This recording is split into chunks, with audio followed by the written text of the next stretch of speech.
tusanyusa okubanga ate tusinkanye essaawa zino kumwe abagenda mu maaso n'okutulaba.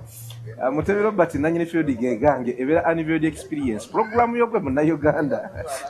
mwe tukutambuliza eggwanga Uganda lyonna nga amazima gali nti tukunoonyeza ebyo ebiba bikola amawulire mu ggwanga Uganda. Ebweru abawangalirayo nabo nga bwe mutegeeza bulijjo tubasinkana ne batubuulira butya embeera bwetambula erudde eyo gye bawangalira akuggwe atulaba. Robert Mutebi nanyini field gemanya agange era nga bulijjo ebeera Unveiled Experience tutambula kiwali gye tutalaga naye nga ngenza okujja kumpewera nga bulijjo debate olumu ebeera y'amaanyi nnyo mu banywanyi bange ababiri Yasini Kikoyo naye Isaac Kyagambiddwa badde n'omulamwa agwe bagenda mu maaso okubaganyako ebirowoozo ng'omu agamba omulala agamba naye tunaaguleeta nga tumaliriza ate ensonga enkulu etuleese mu kibuga Jinja PJT wetuli kugwe atulaba enteekateeka zeezo emyaka 5 nga bali mu buweereza n'omusumba Motaawe awamu n'abaweereza abalala nga bagenda maaso n'okuweereza naye embeera eri mu ggwanga Uganda embeera gye tutambuliramu ensangi zino naye ebigenda maaso n'okubanga obaoli abinyigiriza abantu mu mbeera ez'enjawulo abannayuganda muno mwe tuwangalira n'ebweru waayo asaako ebibamba ebigenda maaso n'okugwa mu ggwanga Uganda amabiwulire obubenje ne bubeera ng'obubenje ripooti eraga nti abantu 10 Uganda abo be bali official abalipotingibwa ku zi poliisi zaffe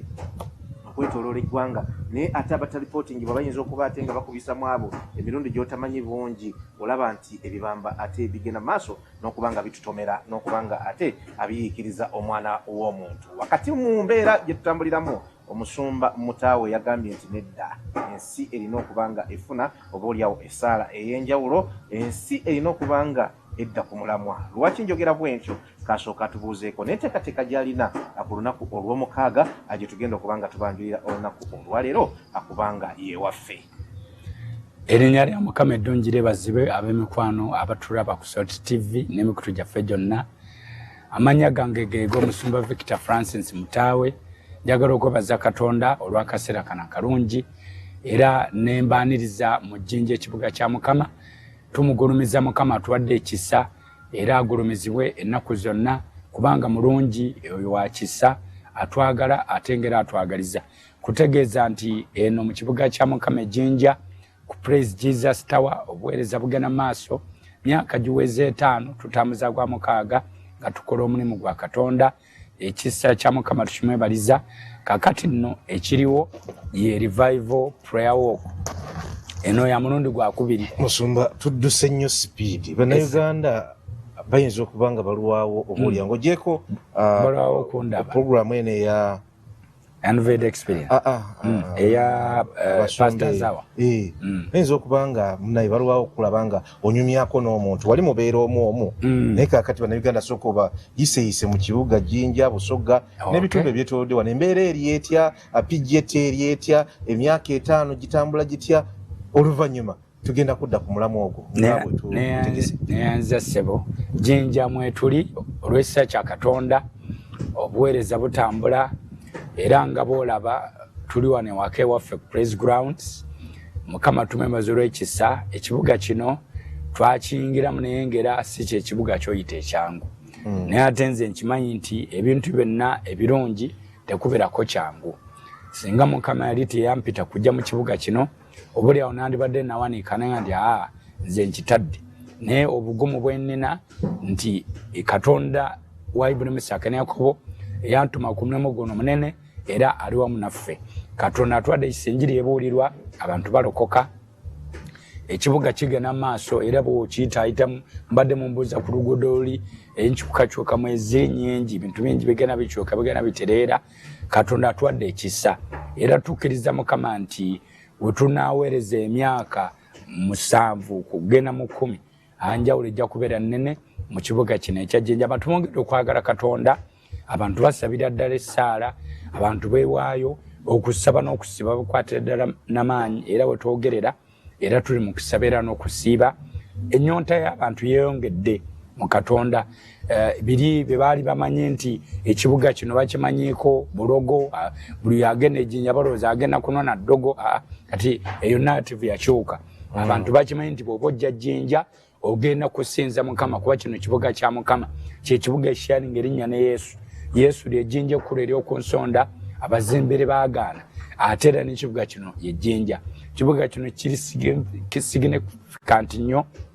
Bible atera kule gwanga lyaffe gwe bulosanga kiira oba mu Luzungu Nile manya nti awo Uganda mu Bible oba ogifunye so tetuli batene Uganda tutaba kusaaga ffe aba feeding amazzi Mukama ffe Yesu gana agavaano ngo agagenda paka Misiri gatwala emyezi 3 nga Yesu anywa ku mazzi agatera najjukidde bwe nasomye nendaba jjajja ffe Ibrahim yakubako eki Misiri kitegeeza nti ne amazzi gafa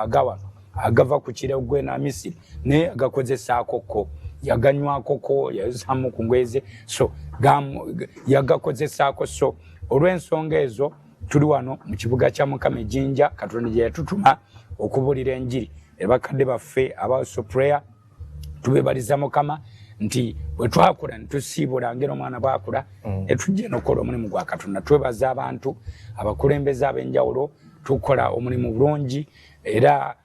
ekisa ekyo tukibaliza Katonda nti atuwadde okukolagana n'abantu omulimu ne gutambula ng'adde ebisomoza weebiri of course tebisobola kubulawo abalwana abakola bye n'abakola biri naye Mukama era tatuleese nti nga waliwo abawakanya ate waliwo abali ku lwaffe nti nedda omusumba oyo abulira enjiri tugende maaso kyakola kiri ku mulamu atweyanziza nnyo otweyanzeege mu ggwanga Uganda tulina ekintu kye twakwata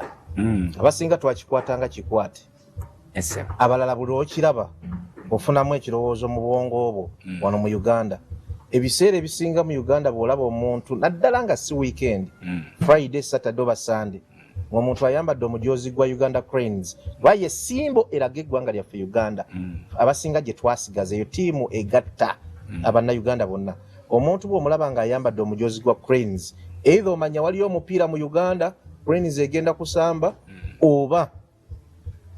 oba bwebanga tegenda kusamba wano mu Uganda ebeera n'omupiira gwegenda okusamba ebweru ebiseera ebisinga ffe bwe tukirowooza oba nga yatuuse ku buwanguzi nga tugijaganyizaako Musumba Mutawe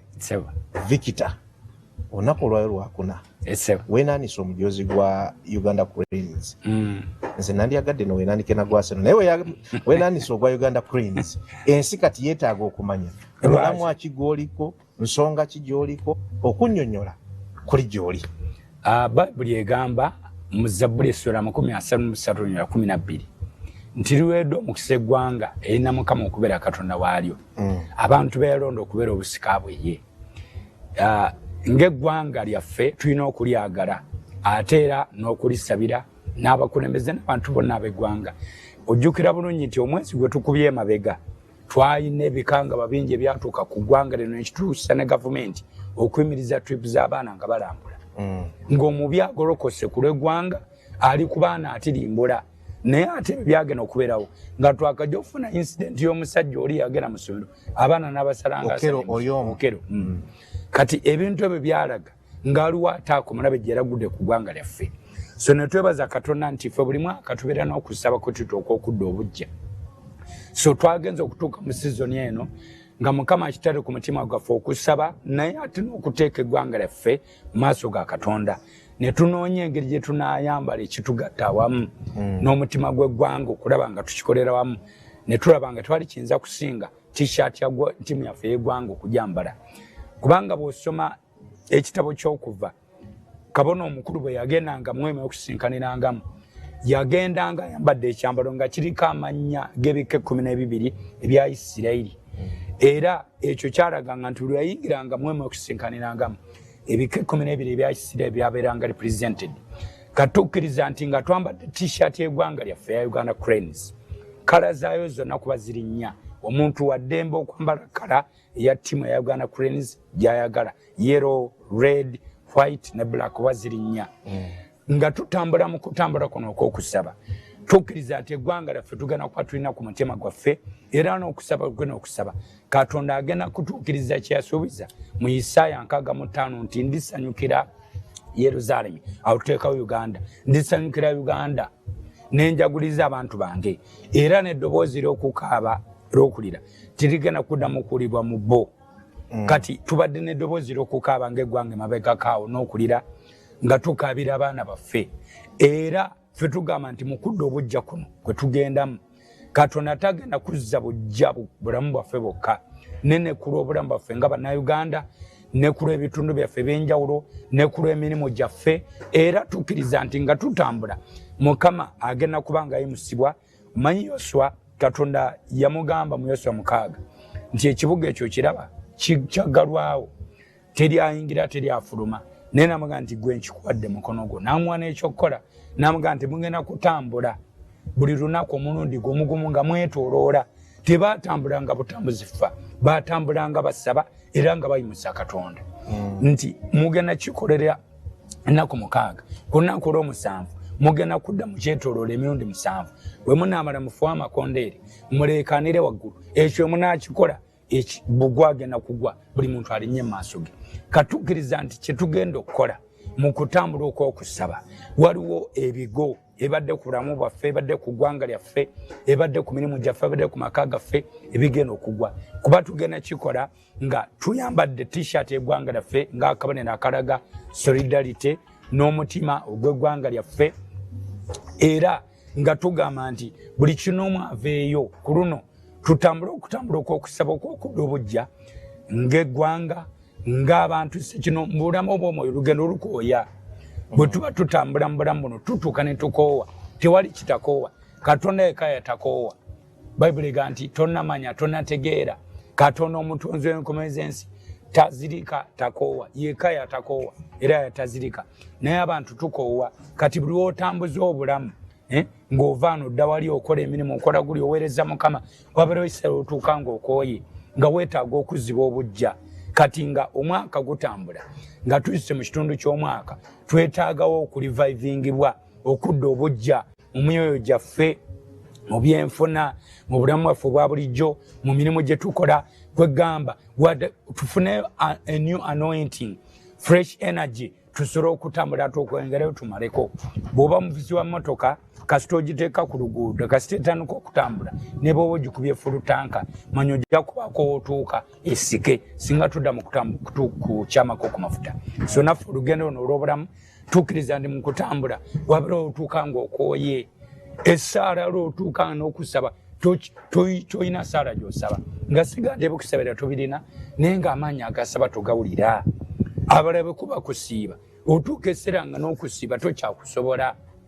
abalala ekigambo kya Katonda ng'olira tekyakola makulu gy'oli kibeerawo obulamu bwe butyo bubeera kati buli wawulira ndikeeteyo oba weetaagamu okudda obujjaffe buli mwaka tukikola ne tubeerawo n'akaseera ak'okwezza obujja kakudda bujja nga tukaabira Mukama nti tuzze bujja kubanga yasuubiza mu kitabo kya Kubikulesula 25 nti laba ebintu byonna mbiza bujja Katonda asobola okuzza obujja obulamu bwaffe n'ebaffe binaso okwambala t-shirt eno ya Uganda Cranes mutima ogulaga nti twagala eggwanga lyaffe era tulifaako era tulisabira ate era kyekintu kyesobola okukola kubanga nabonye nti bw'olaba omuntu ajambadde manya nti there's something important waliwo ekigenda maaso oba ekyabaddewo ku lw'eggwanga lyaffe soka kabonero kano era bwe tugenda okwambala ffenna abanabeera mu revival prayer walk eney'omulundi ogwokubiri. Anivedi experience ye program kwe tuli kugwagenda maaso n'okutulaba amazima go gali nti mu ggwanga Uganda abantu balina emijoozi naye kizibu okuyingira ennyumba y'omuntu naddala erimu abantu abawerako abali ku kiraasi zino endalalala notasangamu mujoozi gwa Uganda Cranes kitegeeza nti bannayuganda baagala ensi yaabwe bannayuganda baagala eggwanga lyabwe wabaawo ekituluma kituluma wamu wabaawo ekitusanyusa kitusanyusiza wamu so webale nnyo webalire ddala kubanga wafunye okwolesebwa okwo noteekateeka revival prayer walk. Tubadde tujja Isaac atera okuteekamu ennyimba za gospel of late nange nagulayo ku flash eriko ennyimba okusingira ddala za Judith Babirye nempulirako oluyimba olugamba nti yeetoolola Yeriko n'awamba ekibuga gwe gumu ze zimu ku themes oba gye gimu ku miramwa egiri emabega w'enteekateeka ya revival a prayer walk. Yeetoolola Yeriko yeetoolola n'awamba ekibuga tuluyimba nnyo nga tuli wali ku house of prayer. Ne twetooloola buli omu ne yeetooloolera waali. Nga nayimba nnyo okwetooloola n'empamba byempambye. Isaac atoseka. Ye musumba oyo ye musumba waffe mu mmotoka. Naye ampakanya nnyo naddala bwe tugenda mu by'omwoyo. Naye nga musumba okudda ku nsonga enkulu eno gye tuliko. A revival prayer walk etandikira wa, ekomawa, binnonogo ki ebirimu, era egenda kubeeramu ani. Akubanga enteekateeka zo weeziri, guidelines zo mwazifunyira muzirina. Abagenda okujja ku lunaku olw'omukaaga okubanga beetaba mu revival prayer walk, bajjewa, basimbula ddi, ssaawa mmeka, muddawa, mukomawa, mulinayo stoppages nti oba tuyimirirako wano na wano ne tukola bwe tuti. Sooka olambike eggwanga ku nteekateeka y'olunaku olw'omukaaga. Nenze ssebo enteekateeka yamaze dda okukolebwa era nnungi, era gyo twabadde meeting n'aba security. Engeri gye tugenda okutambulamu, tugenda kuviira ddala wano ku church, tugenda simbula essaawa 3 ez'okumakya wano Praise Jesus Tower, tuli wano Walukuba ku Tabingwa Road, ssaawa 3 ez'okumakya tugenda okusimbulira. Tugende mu kibuga, tuli n'oluguudo lwaffe lwa Tabingwa Road, tugenda tuyingire mu kibuga, tufulume, tukomewo. Tetulina tugenda kuyimirira wonna mu kkubo nga tugenda. Wano we tusimbulira, ate era nebweko n'abakudda nga tukomawo, wano we tumalira. Bw'osanga asumulukuka toyimirire n'omusumulula? Bwe nsanga asumulukuka, abaweereza tulina ttiimu nnene, tulina abasawo, ambulance weeri, tulina ttiimu zonna, nti afunye obuzibu ng'atambula. Ttiimu ziriwo, rescue team weziri ezigenda okuba nga zimuyamba kumuteeka mu ambulance bamukoleko. Era ne ku mulundi guli bwe twakola, tukimanyi nti abantu abamu asobola okutambula n'akowamukko. Tetugenda kutambula nga tudduka, tutambula mpolampola ku pace, ate ng'ettendo bwe ligenda maaso, bandi maaso nga gye lyekulembedde,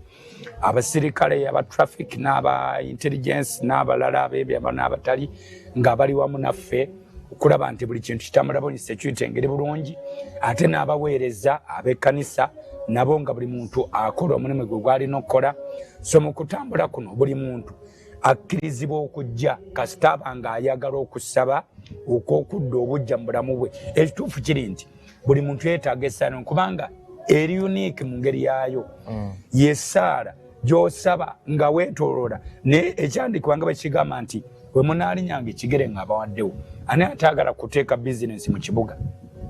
Ani ataagala kubaako property nagyawoninga mu kibuga? Yoswa Musatu aga nti buli wonaalinyanga ekigere nga nkuwaddewo. Jangu ofuna omukisa, otambula okutambula ng'otambula mu kibuga ng'osaba nga ne Katonda alaba ky'oliko nga ddala kyekyo. Olaba ataakuwa ekizime mu kibuga, olaba ataakuwa bizinensi nene mu kibuga. Enguudo okwogenda okutambulira ng'oli ku bigere, Omukama mugende nti ku nguudo kuno ntambulirako n'ebigere, naye nsaba olunaku lukye nga kwe neevugira mu mmotoka ensajja. Essaala ze tugenda okusaba, enguudo ezo tugenda otambulira ku mugambe Mukama, ntambula ku luguudo luno n'ebigere ng'akabonero ak'okussaamu ekitiibwa n'okwagala, onzize bujja nange mu kibuga kino mpeemuko ekintu ekitegerekeka. Tugenda kusabira ddala essaala serious, era buli agenda okubeera naffe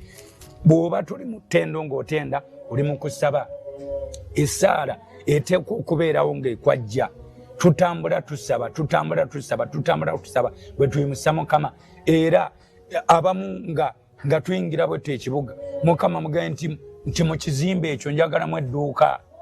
mu kifo ekyo njagala ompeemu bizinensi. Oli waddembe okusonga nga bw'osanga Mukama nzikiriza, manyi ebyaffe byakukkiriza. Tetugenda kubba bibbi, tugenda kutambula nga tusaba, naye ate tuli bakozi. Ffe tetulina kintu kyabwerere olaba nti tukola ebintu ebyenjawulo. Era n'abantu bagambe nti wadde nga bw'osoma Joshua, is it Joshua 5? Joshua mukaaga, Joshua mukaaga, yes. Bw'osoma ekyawandiikibwa ekyo, olaba nti beetoolola Yeriko ne bagyetoolola emirundi 7, ennaku 7. Era olw'omusanvu lwe baawamba n'ekibuga. tojjanga simbanyi ate si byange togenda kuwamba kibuga naye songa nga musumba bwa gambye nti wano wenjagala okufuna ki obutuuze bwange mu bizinesi mu masomero mugenda kuyita ewali amasomero amalungi olinga agamba wali wewali somero bweriti nandisomedeko eyo n'ebirala naye nga tuvuddeko katono bw'osoma ennyiriri ezo zonna ezo ezeetoolera ku lunaku olwo olwa revival walk naye ate nga tulusimbuliza mu Joshua oyo gw'ojjo tusomeramu olaba nga batambula bayimba basanyuka basaba bafuwa emirere n'amakondeere bigenda kubeerawo essebo era kyobala nkugambye nti bandi yekulembedde maaso bandi bebekulembedde ekuba ennyimba zetubawadde zetugenda okuba tuyimba ate era ne sound kweri okuba nti ennyimba ziyimbibwa ate nga buli muntu awulira era nga participating nga bwetuyimba bwetusaba bwetutendereza bwetusaba bwetutendereza bwetusaba oli waddembe okukola kyowulira mu kaseera ako bwetuba tuli mu ttendo naye nga gwowulira saala ekulukuta oli waddembe kulukuta esaala bwetuba tuli mu kulukuta saala naye nga gwowulira ettendo mu kisa ky'ettendo kyekiriwo tutambula nga ettendo bwetutambula era omuntu njagala akitegeere nti ekintu kino kyetukola abaana ba Isirayiri bakikola it was just a sign of obedience bakoze Katonda kyeyabagamba babelega nti bekulwanyisa b'entalo zaffe si bambira musaayi n'ebyamaanyi okumenya ebigo kati oli bw'alaba okutambula nti ye okutambula obutambuzi olaba musumba bujengo ettaka eryo eryawo soprere ekanani yatutugenda tulinnyayo ekigeri naye nga n'essente zinaaligula talina netutambula okuva netugenda okulinnya musaba netugenda netusaba kati buli woolinnya enyiri zigamba yose musanu tuti woonaalinnyanga ekigere nga nkuwaddewo ebigere byetugenda okutambula bigenda kuba kwebuteeka olaba enguudo ze twatambulirako luli twatambulirako ng'abamu tetulina kye tuyinako naye ku nguudo kwe twatambulira kati tulinako bye tuyinako juzi twabadde n'omukyala mu saavisi ku Sande nga zokwebaza Mukama lwa revival okwo yatambula mu revival okwo ng'awulira mbaga nti enguudo zino kwe mutambulira olunaku lugenda kukyanka mwevugira tusabe Katonda agenda kutuwa obwanguzi mu revival okwo mu revival okwo season 1 yazenga agamba nti wetwava mu revival okwo season 1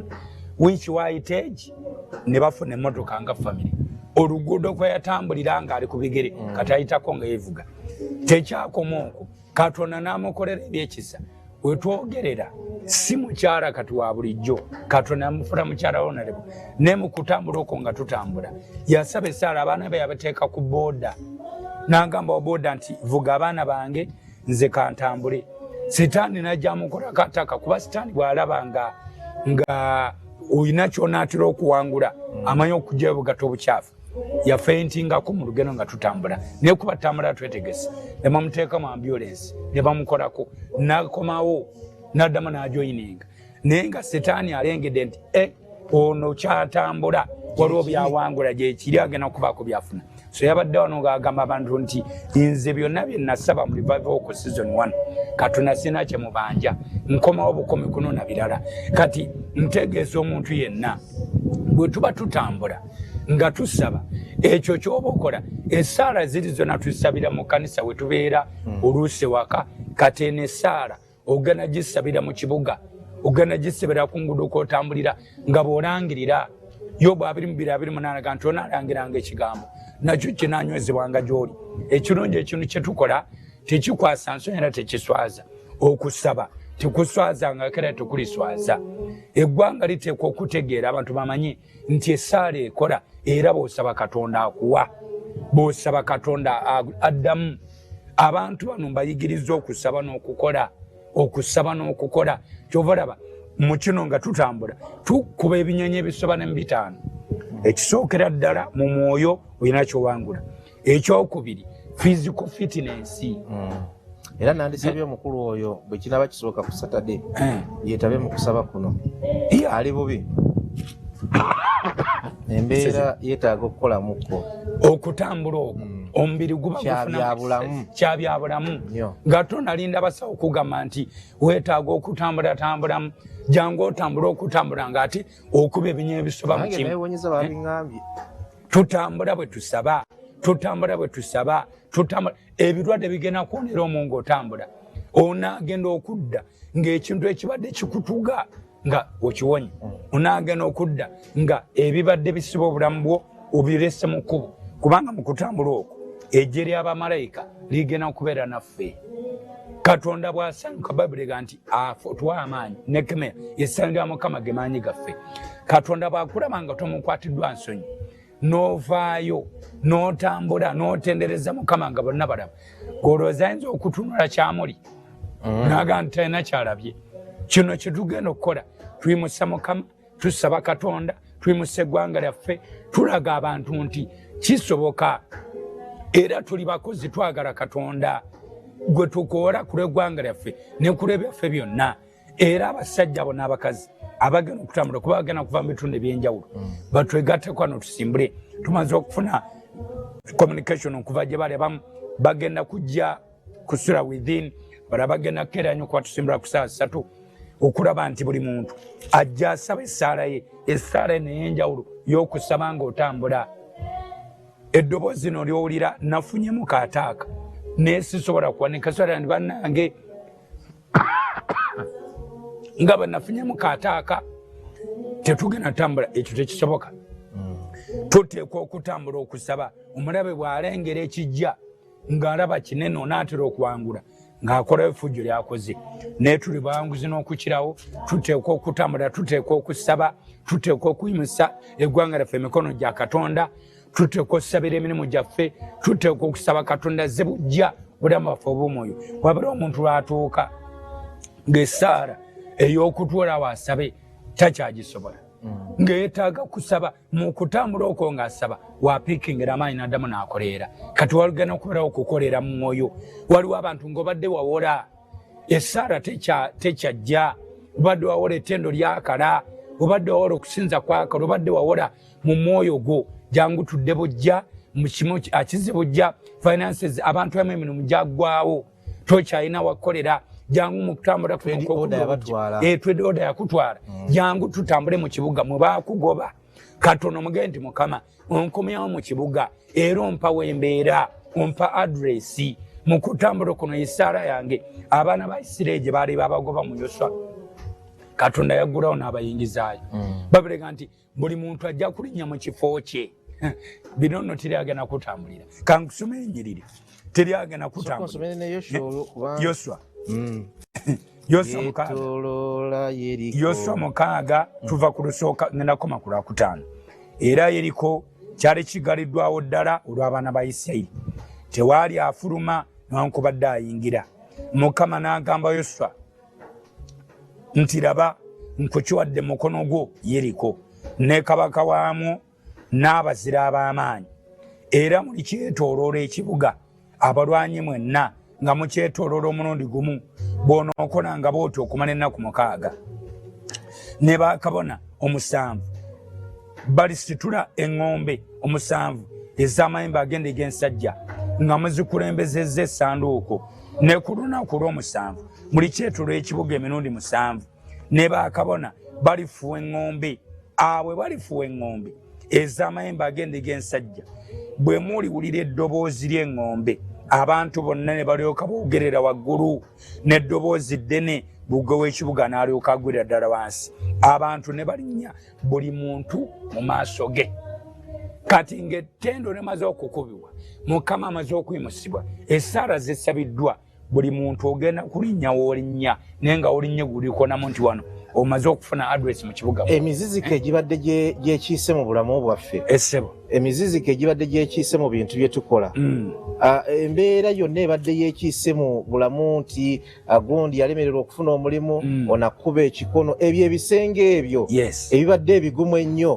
nga bibalemesezza okuyingira mu ku lunaku olwo ebisenge bijja kugwa bugwi nga temubisambye temubirinyeeko naye saala egenda bisula ekisaala egenda kubisula osigaze gwa kulinnya mu kikyo osigaze gwa kuyingira mu kikyo baali tebabakiriza nga abali munda babakwatireyo abali ebweru tebabakiriza kuyingira wabalewo embeera ng'omulaba agikukwatire mu tusala gifuluma akazigo nga sitaani yakukwata tolikafuluma. Nina mukwano gwange yaŋŋambye nti ntegeke ekkanzu ne suuti agenda kuwasa naye ng'akiŋŋambidde emirundi katusharingeko wano ng'akiŋŋambidde emirundi nga 25 naye ng'olaba waliwo ekisenge ekigaanye okuvaawo embaga eno egende mu maaso. Nze nno mu kusaagira ne mugamba naye pureegi yange njaggiwa nga maze kutuuka mu kidaala abantu ngabo beetaaga okujja tubaleke kubeera n'abantu babalowooleza bwe batyo nga nze. Olaba waliwo omuntu ng'ekituufu kiri nti ogezezzaako tewali kyotakoze application eziwandiise interviews ezikoze naye waliwo ogusenge abalala babayita gwe ne batakuyita banno bwewakola nabo zi interview baafuna demino bakola gwokanya kwetooloola. Nena Musumbanze kanjogere mu byensinga okutegeera buli lwogamba nti kati Mukama mpadde omukyalo omutuufu n'ogamba nti kati yono ow'okuwasa wabeerawo kannaaki akajja ne keekiika mw'oli ekyo kisenge. Kati ebintu ebifaanana bwe bityo ogula ettaka naye gwe buli lyogula libeera fu bibeerako emitawaana banoobeeraawo nga sitaani agamba no tojja kuyingira mu balina amataka tojja kuyingira balina ebizimbe abantu balina ssente tebazitadde mu bizinesi naye nga zibateekamu zezifa. Ekibuga ogezezzaako okukiyingira mu ngeri zonna naye sitaani agamba nti ekyo tolikiyingira kati Katonda agamba nkyakukiwadde mu mukono gwo ne kabaka omu n'abazira bamanyi kyogenda okola kyangu nnyo weetooloole nga bw'osaba essaala ku luno ogenda kukomawo nga walinnya mu kifo kyo ekyekibuga kino wagenda Mukama okuweera omukisa otwalewo. Nze nnyina okukkiriza nti mu kibuga kino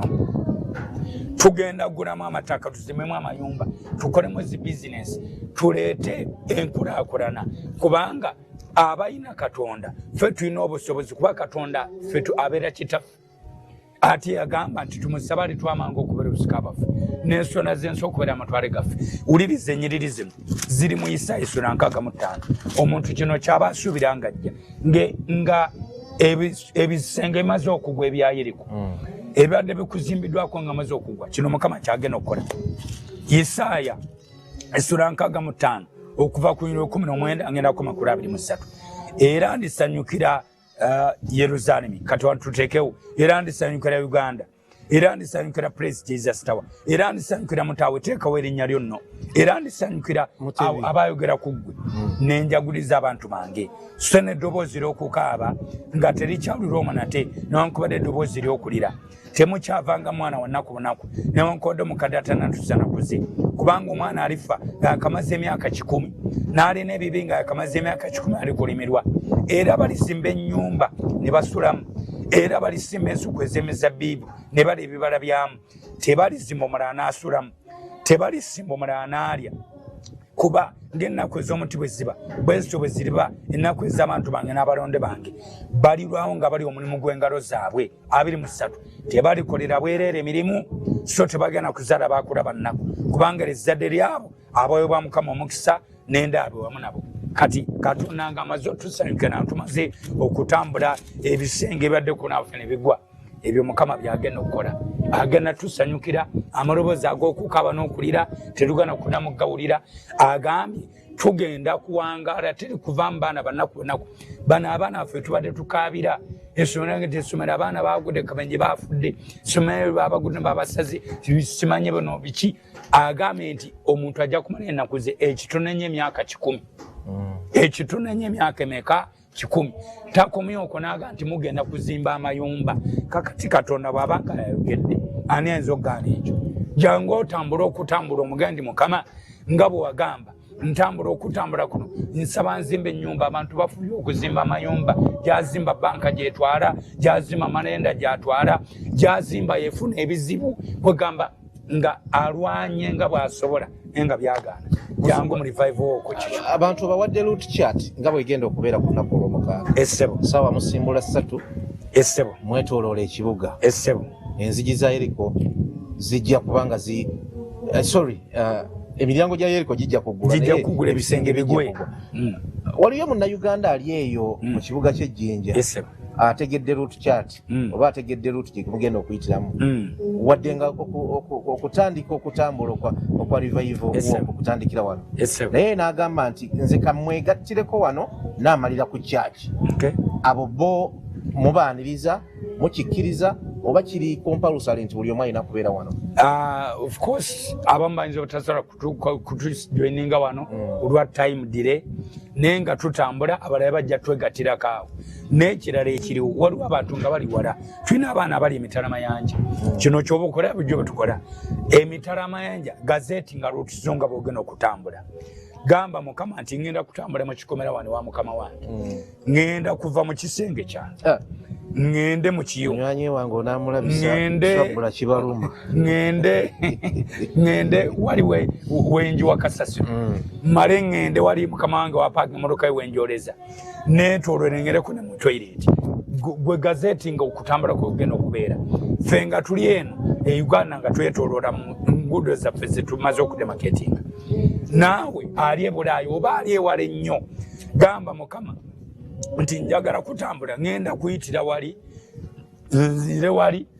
nzire wali malire wano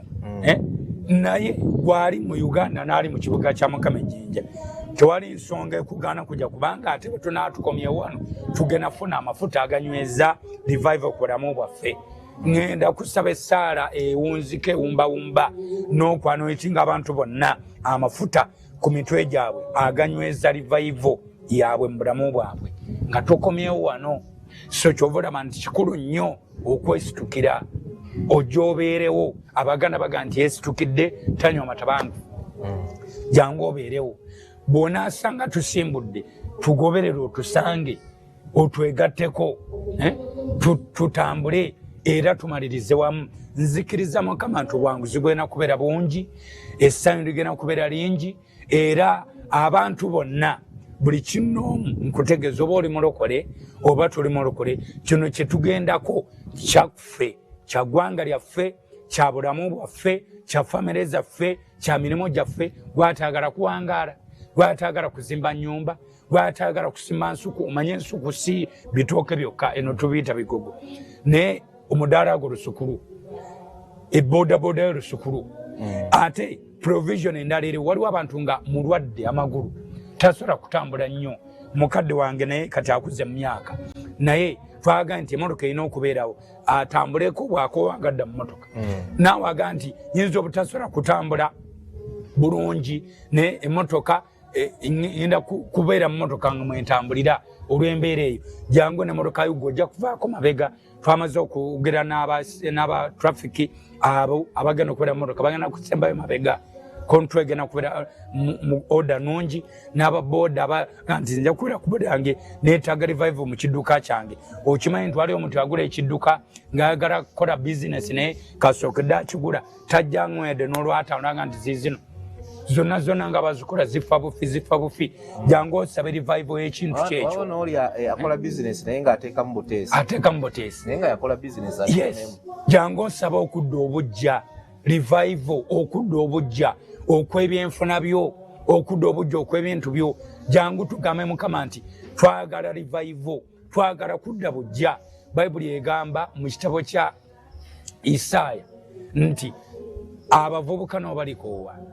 balizirika naye abantu abalindirira mukama bagenda kudda mu bujja amaanyi gaabwe batumbire ne batonga embungu bagenda kuduka tebagenda koowa bagenda tamala tebagenda kuzirika nkwaniriza ku lwa mukaaga luno nga 15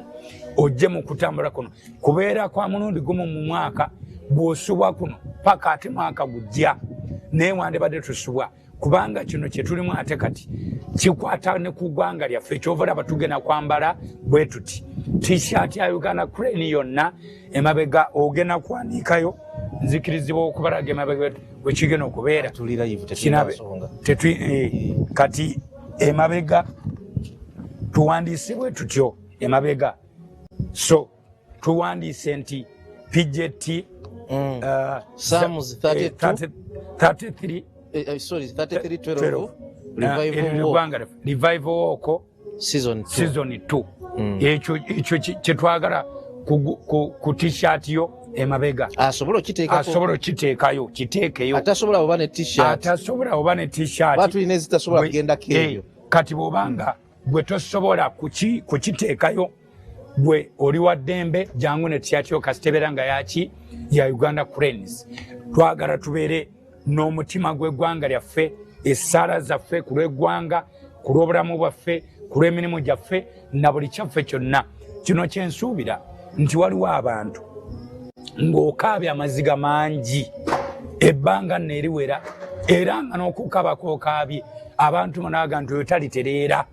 oyo ebibe byasiraana oyo talibeerako bulungi nkwaniriza ku lundi guno jangu Mukama azze bujja obulamu bwo jangu Mukama akole ebyekisa gy'oli mu linnya lya Yesu onaagenda okuva mu revival walk Katonda n'akikola onaafunayo akasimu akakyusa obulamu bwo bw'onaava mu revival walk Katonda n'akikola gy'onaatwala ekigere ng'ogenza okusaba ekyokukola banaakikuweerawo Katonda agenda kukola bya kisa agenda kukola by'amaanyi olw'omukaaga luno nkusaba bw'oba oyinako puroguramu keerindeko onaagigendako ng'omaliriza okuva mu revival walk kubanga kino ekintu okyetaagira ddala abantu bwe batadda bujja batuuka ne bazirika emirimu bw'otagiza bujja gw'oli mu bizinesi supermarket yaffe ogiraba bw'otayongeramu bintu kulaba nti bantu badduka so kati obulamu bwaffe buba bwetaagamu amaanyi amapya bwetaagamu ekisa ekipya bwetaagamu amafuta amapya jangu odde bujja jangu tuzze bujja buli kintu tuli ku anniversary experience kugwa agenda mu maaso n'okutulaba mu kibuga ky'abazinga ejjinja mwe tuli PJT Praise Jesus Towers Ministries ndowooza ministries kwekiri we tuli olunaku olwaleero era nga tutandulidde ku bigere ate tujjeko ewa munywanyi waffe Musumba Victor Francis Mutawe ku nteekateeka z'ayina ez'olunaku olw'omukaaga kubanga bw'oyogera ku Victor oba Mutawe ate tomwawula na House of Prayer tomwawula na Salt Media era byebigere bino ebituleese eno okusaba kw'abalokole n'abatali balokole revival walk y'abalokole n'abatali balokole so gwe togamba nti nze siri mulokole sijja kubeera munedda buli omu mu ddiini gy'asaba mu nzikiriza gy'akkiririzaamu ayina ebigaanya ebisenge ebyo ebyekiika buli kaseera mu bintu byakola naye nga asabye ebigaanya okukola ki okugwa bikirako ebisenge bya Yeriko bwe byali nga Katonda ate tannaba kusindika mu musajja we Joshua n'amugaana edda ejja kusaba ennaku bwe ziti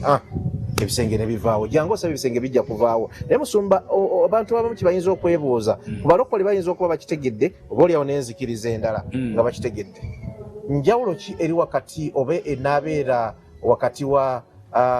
revival walk eya Saturday n'olunaku luli lwe tusomako olwa triumphant entry olwo olunaku lwe yayingira nga amatabi na biki njawulo ki eriwo nakyo twagala okukimanya kuba abantu bayinza okulowooza nti Musumba ate agenda mu kkubo lya ABCD kakati triumph entry Yesu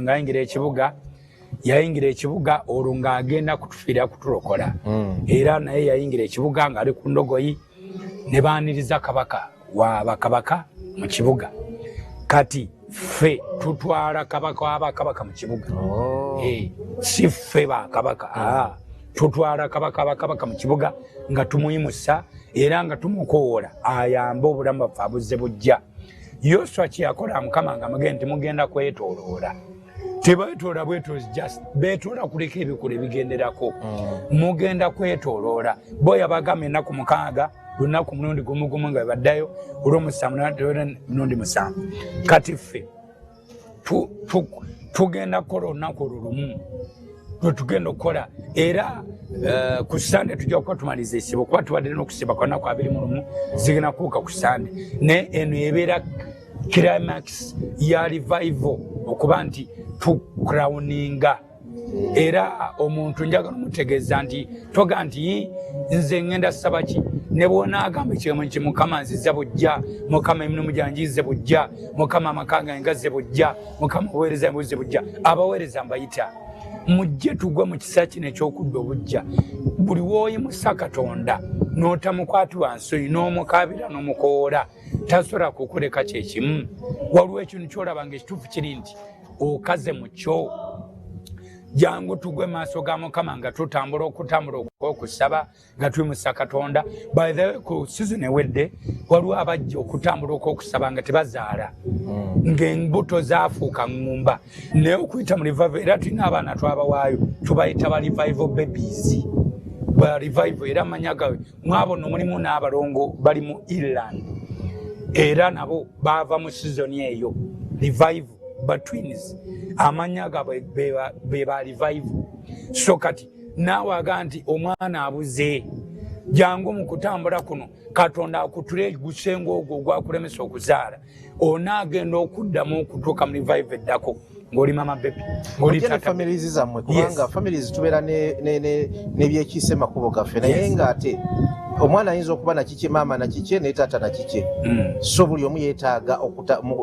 okubeera mu kutambula kuno kubanga buli omu alina ye kyalaba nti kye yeetaaga okubanga kimusegulira ekisenge ekyo kiveewo ate asobole okukiyingira. Musumba nga tumaliriza Bannayuganda baako ate engeri gy'obasiibulamu then tuddeyo ate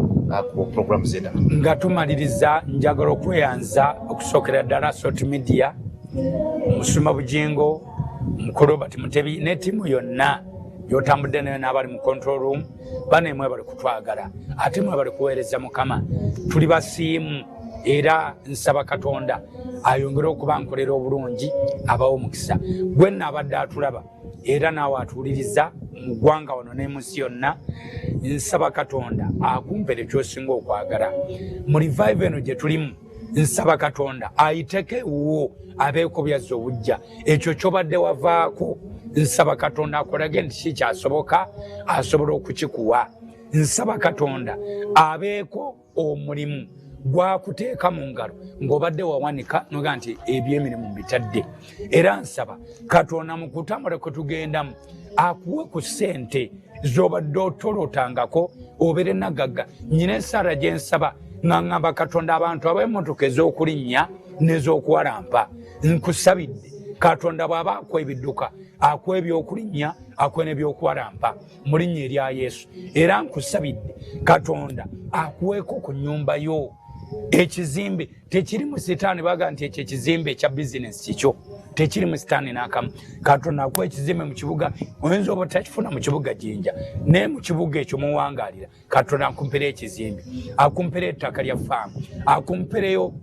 bizinesi etabuusibwa maaso nga baga nti eyo ya musajja oyo naye nga wagijja mu revival. Katonda akunjagalire nnyo akumpere ekisa n'omukisa. Mbaagala nnyo ne Mukama asinga okutwagala era bampangalize tusisinkane ku Lwomukaaga luno ssaawa 3 Praise Jesus Tower bwe mbaawa kulagirira bw'oba ova saidi za Iganga okyamirawo Kampala University ojja kutuguuka kona. Bw'oba ova wali mu tawuni jawuno oluguudo olwa Dandirope tujja kugusa ku Kyabazinga Road Kyabazinga kugusa ku Tabingwa Road tuli ku Tabingwa Road. Oba osobola okubuuza boda yenna oba transport n'omugamba tindagirira ko bantu alako Praise Jesus Tower wa Pastor Mutawe ekibuga kino twebaza Mukama nti batumanyi era wonna wobuliza ku stage yonna ogamba wa boda nti twalako Praise Jesus Tower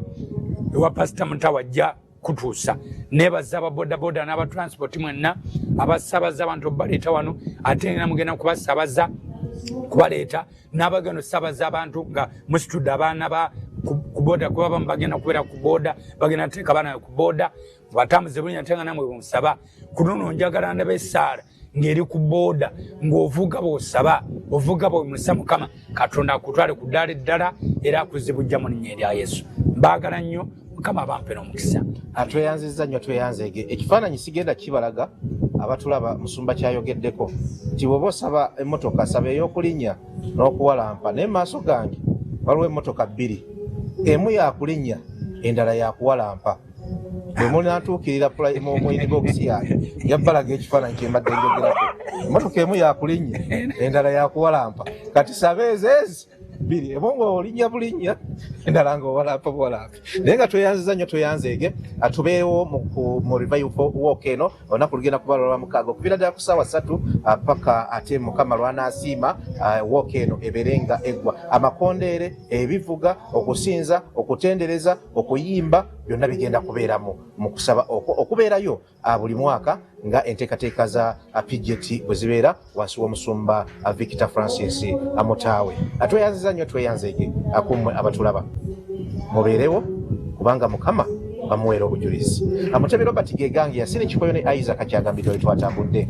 tujja kusisinkana si ku kamera ndowooza naye nga naffe tuze privately mu maanyi amangi okubanga twetaba mu kusaba kuno kubanga ebituzoganya bikyaliwo ate bituyiikiriza buli kaseera. Olw'omukaaga tujja kukeera Nawanje tujja kutambula n'omusumba Mutaawe. Abanaabiraba mujja biraba ku kamera ku mawulire ate ne muteekateeka endala nga bwe zinaabeera. Mubeere bulungi mweraba.